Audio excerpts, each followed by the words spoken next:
Hi folks, Cyclops FPV here and welcome to my channel.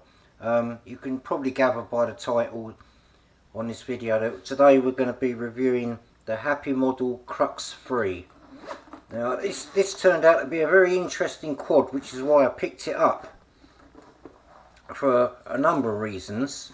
But before I get it out, I'll just show you what you get in the box, as it were. You get 4 rubber bands, a prop remover, an Insta360 Go, I think it's a TPU mount, a screwdriver, 4 extra props, loads of nuts and bolts, mainly for the motors, and you get some gummies with it as well for the flight controller. You get 2 battery pads, and you get 2 zip ties.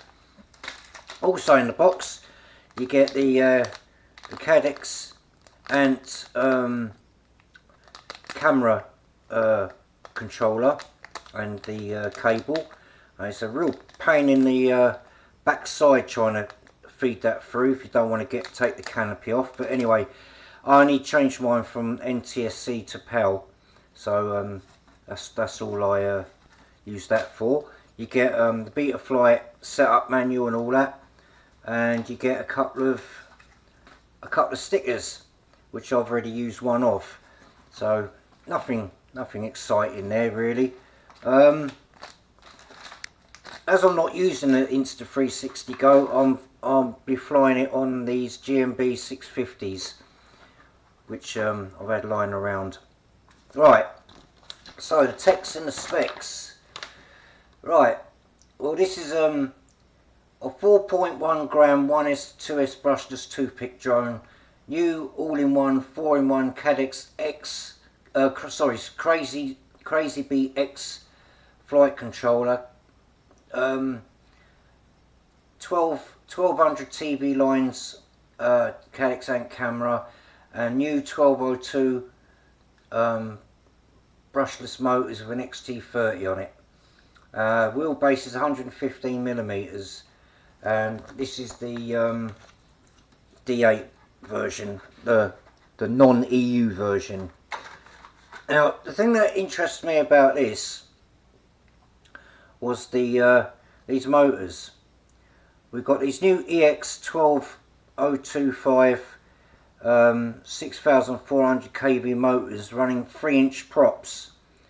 Now I know why they've done it. They've gone for a lower kV but with a bigger motor, because in my experience what I found was if you over prop a motor, then you're going to get fail safes, because there's too much amp drawn, and it will just shut off.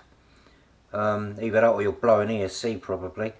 Yeah, so we got the new style canopy here with the 4 bolt holes, rather than 3 that you got on some of the models that use the Happymodel canopy. This one's a lot better. The camera, as I said, is 1200 TV lines. You got the frame, which is 2.5mm thick, uses 4 motor screws rather than 3. You got some protection there with the motor protectors. An XT30 plug with a capacitor on it. I'm not sure, I can't read what it says on there, but yeah, you got the capacitor on there. And new flight board. There's the battery pad. You just stick it on there. You bind it. I can't remember where the bind button was now. I think it was under here. Yeah, it's by the USB port on the side of that motor there.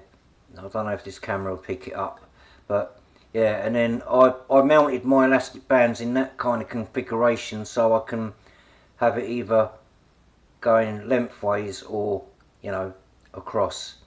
I don't know yet. I haven't flown this yet. It's raining all day today, so I won't be doing any flights today. If it bound up pretty good. All I did was change my channels and everything. What else did I have problems with? No, that was it really. Just bound it all up. Simple to bind. Oh, that was right. Yeah, my channel mapping was wrong. I had to sort that out. So I did that in the usual way. And then I test flown it in here just to see if it all tallied up, and it did. These props are GemFam props, and they're quite highly aggressive pitch on it, more so than the HQ props, I think. I've seen this in action. It's pretty wild for a 2S. I wouldn't bother running it on 1S. It's not really tuned for it. Where it's at is on 2S, preferably without the Insta360 Go, which just goes in there. But I put my antenna through there because the antenna originally came out the side there, but if it bent to one side, say like, I don't know, the wind, or it clips a branch or something, this prop here would hit it and it'll cut it. So I've mounted it up there. I don't know how good it's going to be yet. I'll find out when I go for a fly.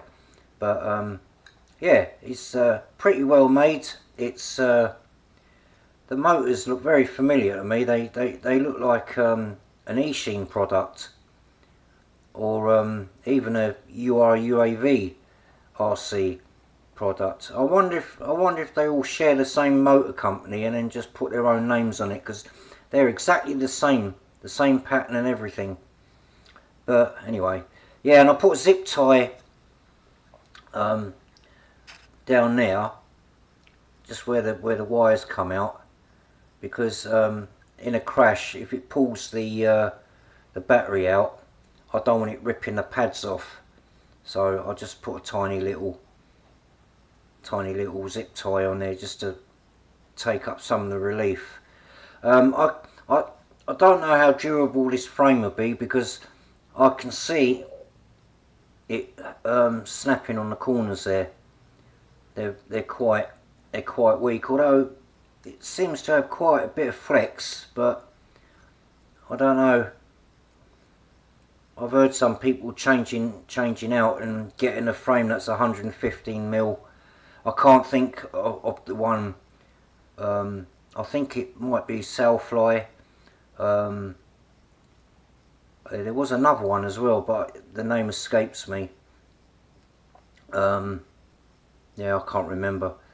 But there is another frame you can get that will take the same. You know, it's just a straight swap, but it escapes me. But yeah, any 115mm frame will do really. But yeah, I mean, they got these for sale anyway on Banggood and that. I got this over in the UK by a company called Your FPV, and they're based in, oh, I can't remember now. I think in up north somewhere, but they're in Sheffield. That's it, yeah, Sheffield, and they're the same price as Banggood. The postage was about £2.95, and it came the next day. I mean, they have got other couriers which will deliver it same day, but I went for the next day delivery, and I got it the day after the weekend, because I ordered this on a Saturday but quite late. So Monday it would have been sent off, and I got it Tuesday morning first thing. Oh, actually I got it before I even woke up. That's how early they turned up. But yeah, so it promises to be a quite a good quad. I mean, it's quite big, but it's very quiet and very fast. So we'll see how this flies. As always, there'll be a video at the end of this, and it will I'll do running commentary over the top of it, and you know, have a little fly about and see what it does. Yeah, and that's it really. I mean, everything goes back. You don't have to take the props off. It just all fits back in there nicely after you're done flying. Just whack it all down. Job done. So that's it. That's my review on the Happymodel Crux 3. Weird names, these things, and you even get like a little carrying handle with it as well. Yeah, so thanks for watching. I'll catch you in the next one, guys, and here's the flight footage video. Catch you later. Bye. Okay, folks, so this is the my maiden flight test of the Crux 3. Straight away I've noticed that for some reason, messing around with the camera yesterday, I've erased the on-screen display. Now, on my box goggles that I use as a tester at home, they work fine. So I think there's a setting that I've got to do on my goggles to get the on-screen display back up. I'll figure it out. It's probably I changed it from NTSC to PAL, and I didn't do it on the goggles, so that's why I got a bit of a ropey video. I got 7 minutes and 20 seconds out of this flight, and when I went to charge up the battery, because I didn't have an on-screen display, I didn't know when to land. Later on, when I got home and I put it on storage charge, it was on 3.7 volts each cell, so that was bang on storage charge. So I could have probably got about another 3 minutes out of it, perhaps. So for a 650 milliamp an hour battery, you're looking at about 10 minutes flight, which is very efficient considering these motors and the props, which is what I thought.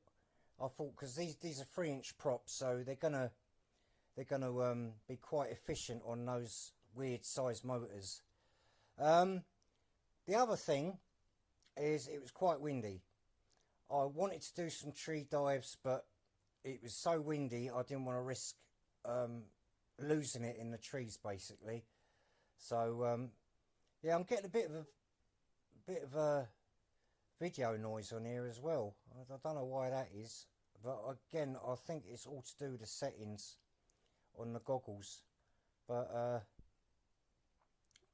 I may move the antenna as well out of that little hole that I put it through. Maybe that's what's causing it. But yeah, the flight was really good. I mean, it is nippy. You know, it's got plenty of power, plenty of hang time, and it's all because of these big props and the motors. It's very efficient and very very efficient. So, but it just made flying it fast a little bit difficult because of this wind. That's why I'm trying to keep up high so I can gauge where the wind's blowing me. It already caught me out a couple of times. But I'll do a few sort of speed tests. Yeah, I mean, that was a 100-meter dash, that was, and that I don't know if I was on full throttle. I doubt it. I mean, it does catch you out the wind on this. But yeah, it's there's a little punch out there. See, it gives you loads of hang time. It's just I had to be careful where the wind was blowing me, because it was blowing me off centre a little bit, and there's trees either side. So, but see, I only gave that a little punch out, and I went higher than I thought. Yeah, quite a lot of video noise on this.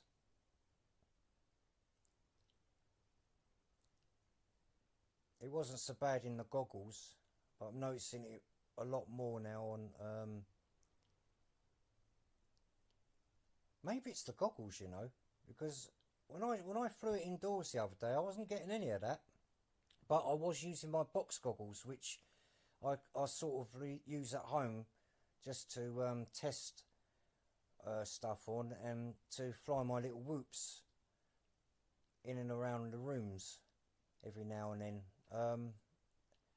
And that's only an Ishin EV800D. But it came out crystal clear on that, so I don't know, maybe it's his goggles, maybe there's a setting I haven't set it on or something, I don't know. I don't usually play around with the menu much. But yeah, I prefer it without the on-screen display, but obviously, like, you know, I don't know the distance I'm travelling and I don't know how much battery juice I've got left, so it was a bit unnerving. I just wanted to sort of keep it close by. But yeah, it's really good. I like it. It's got a heck of a lot of punch. On a better day with in a probably better location, it'll I could probably make a lot better video. So I was thinking about doing a dive then, but it was just the wind. I didn't want to risk it. But I wanted to get this video out, and it rained all day yesterday, so at the making of this video, I mean, it was grey skies as you can see, but at least it was dry and there was no rain. Because I'm running this on props out, which is how it comes. But obviously with props out, it's going to flick all the damp into the flight board, so I wanted to make sure the grass was nice and dry, just in case. I already landed upside down when I came into land, but you know, that's just the way it goes. Now, I attempted another tree dive then, but the wind blew me off course. I think I'd give up after that. But yeah, very capable quad. Very good. And this wasn't much dearer than the Happymodel one, you know, the Crux 3, the UR-UAV conversion I did. You know, considering you're getting a better camera and better motors and everything, and a bigger frame for not much more money.